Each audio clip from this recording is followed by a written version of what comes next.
Hello everyone. आप सभी लोगों का स्वागत है केंद्र एकेडमी के फिर से एक नए वीडियो में। फ्रेंड्स, आज की वीडियो में हम लोग यूपी ट्रिपल पेट में जो पुस्तकें पूछी जाती हैं उन सभी पुस्तकों को आज हम लोग इस सेशन में डिस्कस करेंगे। गुप्त काल में जो पुस्तकें यानी जो गुप्त काल की जो प्रमुख पुस्तकें हैं उसके जो लेखक हैं उनको आज हम लोग इस सेशन में डिस्कस करेंगे, जो आपके लिए काफ़ी इम्पोर्टेंट है।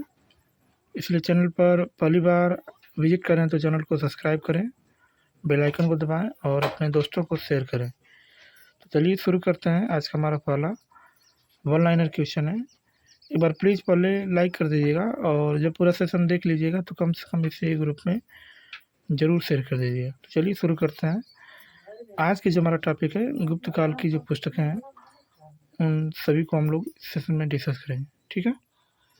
चलिए, इसमें जो कालिदास जी है ये उसमें जो अभी हमने बताया था कि जो कल की क्लास में हमने बताया था कि जो कालिदास है ये नवरत्नों में से एक थे गुप्त काल में, और इन्होंने कौन कौन सी रचनाएं की थी उसको हम लोग देखेंगे। कालिदास जी की बात करेंगे तो कालिदास जी जो है चंद्रगुप्त द्वितीय में जो है नवरत्नों में से एक थे। ये गुप्त वंश के प्रमुख लेखक थे। इन्होंने कौन कौन सी पुस्तकों की रचना की है तो ऋतु संहार, मेघदूत, कुमार संभवम, रघुवंशम, मालविकाग्निमित्रम, अभिज्ञान शकुंतलम, विक्रमोर्वशीयम। इन्होंने जो है कालिदास जी ने जो है इनकी जो है प्रमुख पुस्तक है, ठीक है। आगे हम लोग बढ़ेंगे तो जो मुद्रा राक्षस है, मुद्रा राक्षस के जो लेखक हैं विशाख दत्त हैं। देवी चंद्रगुप्तम के जो लेखक हैं वो भी कौन है तो विशाख दत्त ही हैं। कौन से लेखक है? विशाख दत्त, ठीक है। नेक्स्ट नेक्स्ट की बात करेंगे। जो पंचतंत्र थे उसके जो लेखक हैं विष्णु शर्मा। सूर्य सिद्धांत के जो लेखक हैं उनका नाम क्या है? आर्यभट्ट है। पच सिद्धांतिका के जो लेखक हैं वराह मिहिर हैं। बृहद संज्ञा के लेखक जो हैं वराह मिहिर। मृच्छकटिकम के जो लेखक हैं शूद्रक हैं। योगाचार के लेखक जो हैं असंग हैं। न्यायावतार के लेखक जो हैं ये जो है सिद्धसेन और सिद्धसेन दिवाकर हैं, ठीक है। चलिए आगे देखते हैं।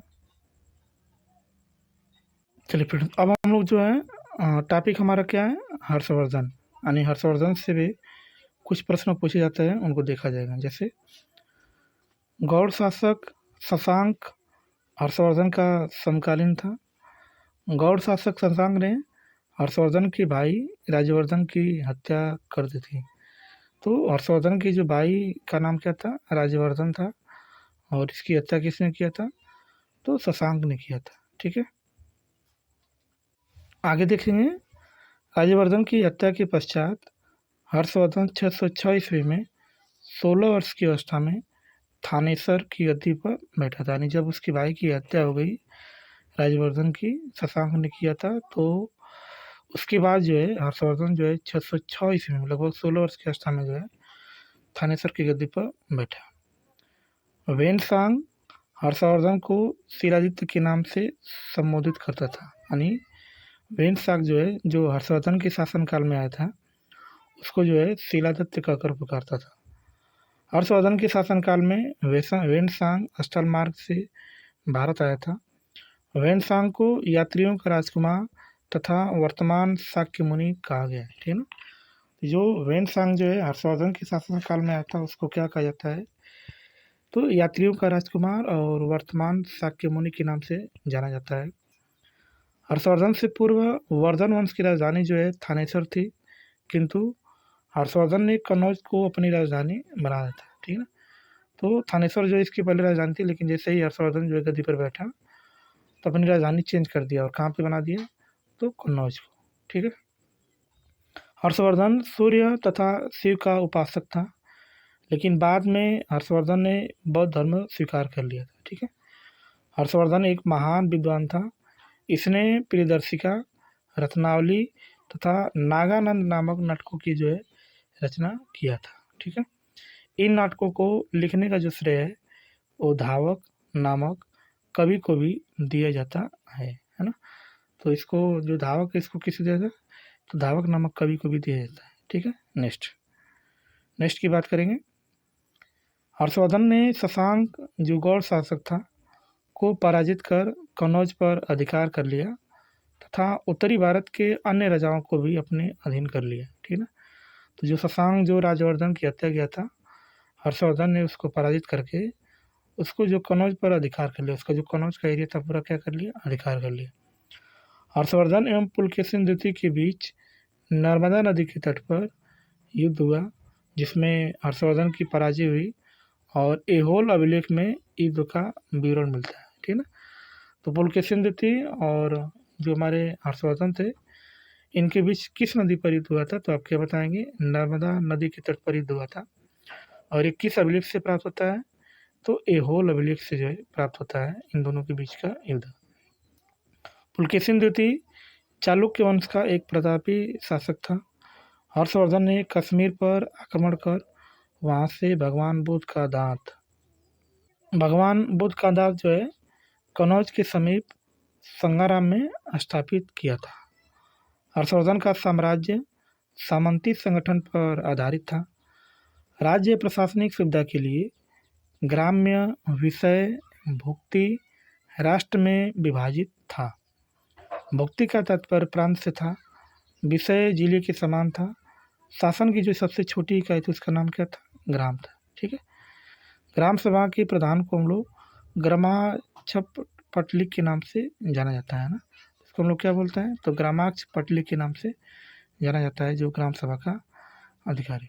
ठीक है। न्याय व्यवस्था का सर्वोच्च अधिकारी सम्राट था। राज्य में अपराध के लिए कठोर दंड का भी प्रावधान था। ठीक है। इस काल में सर्वाधिक आय भूमि से होती थी। भौगोलिक कर वसूलने वाला जो पुस्तपाल जमीन का हिसाब रखने वाला अधिकारी होता था। तो जमीन का जो हिसाब रखता था उसको पुस्तपाल के नाम से जाना जाता था। और सर्वाधिक आय कहाँ से होती थी, तो भूमि से होती थी, क्योंकि भूमि पर ही जो है खेती होती थी। ठीक है।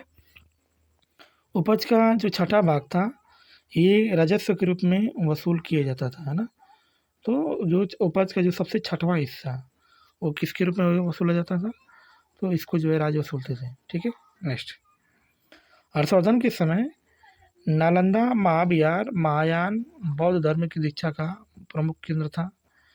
हर्षवर्धन ने बाणभट्ट तथा मयूर शर्मन नामक विद्वानों को संरक्षण दिया था ना। तो हर्षवर्धन ने किसको किसको दिया था, तो बाणभट्ट को भी दिया था और मयूर शर्मन को भी दिया था। ठीक है। बाणभट्ट ने हर्षचरित और कादम्बरी की रचना किया था। यानी जो बाणभट्ट हर्षवर्धन के शासनकाल में विद्वान था, उन्होंने कौन कौन सी रचना किया था, तो हर्षचरित किया था और कादम्बरी जो है उन्होंने रचना किया था। ठीक है। हर्षचरित में सिंचाई के साधन के रूप में तुला यंत्र का विवरण मिलता है। किसका विवरण मिलता है, तो तुला यंत्र का जो है विवरण मिलता है। ठीक है। नेक्स्ट, हर्षवर्धन ने परम भट्टारक, महाराजा धीराज, सकलोत्तरापथेश्वर, चक्रवर्ती परम माहेश्वर, सार्वभौम तथा परमेश्वर नामक उपाधि धारण की थी ना। इसका जो है इतना उपाधि दिया गया था हर्षवर्धन को। ठीक है।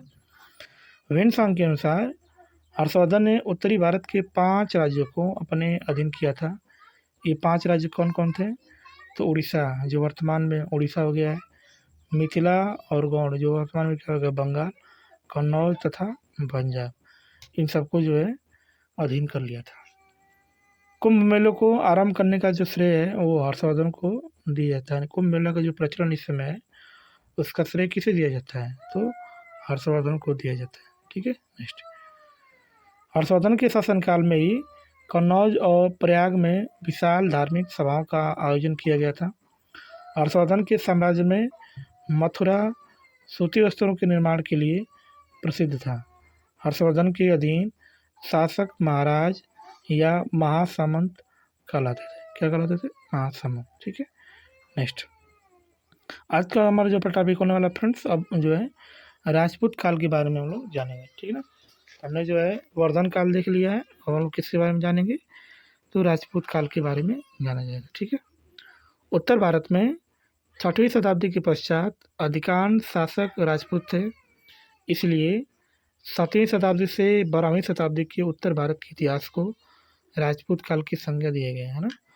तो कहने का मतलब है कि 7वीं शताब्दी और 12वीं शताब्दी को उत्तर भारत के इतिहास में किस काल से नाम से जाना जाता है, तो उसको हम लोग राजपूत काल के नाम से उसको जानते हैं।